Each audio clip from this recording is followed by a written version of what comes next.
Reading comprehension for practice and for the test. Note that the text in the reading section will be from the 1960s or before because the test makers are using texts with expired copyrights.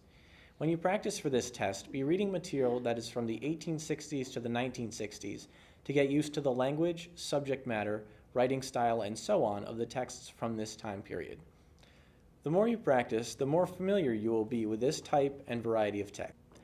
Most of the time, when doing research for our own papers, we are encouraged to use up-to-date material, which is what most of the people taking this test will be used to, so just be prepared. The writing response passages will be more contemporary. Write as you read. Every text is a conversation just on the page. The author is addressing you, trying to tell you and convince you of something. Therefore, taking notes is you interacting with the text and is helpful when trying to comprehend the content of the text. Practice making notes in the margin when reading, not underlining, since you can't underline on the test. Write down the reason you are going to underline that section or sentence instead. Note keywords in the passage and in the questions. It could be helpful to practice writing a "what it says" statement, summarizing a paragraph's content, then writing a "what it does" statement where you describe the purpose of that paragraph. Practicing this will get you in the mindset of reading a text for the main ideas and structure before going into the exam. Locate in the paragraph and in the passage where the claims are and where the evidence is, which will likewise allow you to differentiate between what is the main point and what is evidence. You have to pick out the main point potentially in a lot of secondary points and details, which is difficult.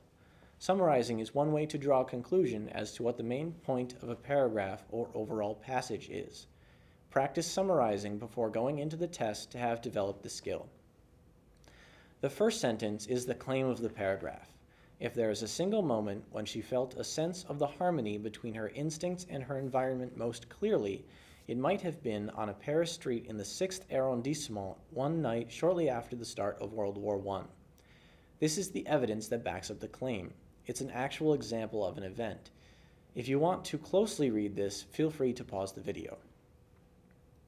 A double-entry journal is 2 columns, one consisting of the reader's observations about the text and the other contains the reader's response or reaction. It is one way to practice taking notes while reading, since you will have to read these passages and draw conclusions from the evidence, and in the writing section, you will have to use the evidence yourself to prove your own point. Reading while writing a double-entry journal will help you practice deciphering evidence and analyzing how you'll use the evidence later on while you read.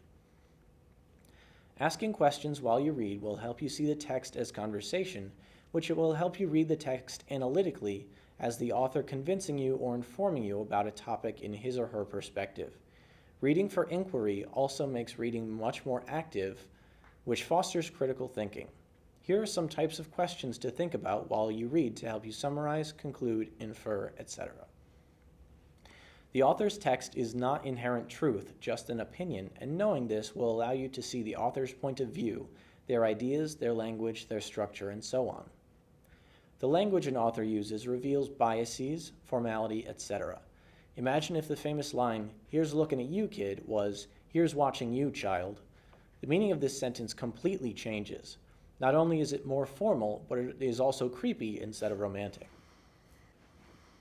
Mr. and Mrs. Dursley of number 4 Privet Drive were proud to say that they were perfectly normal, thank you very much.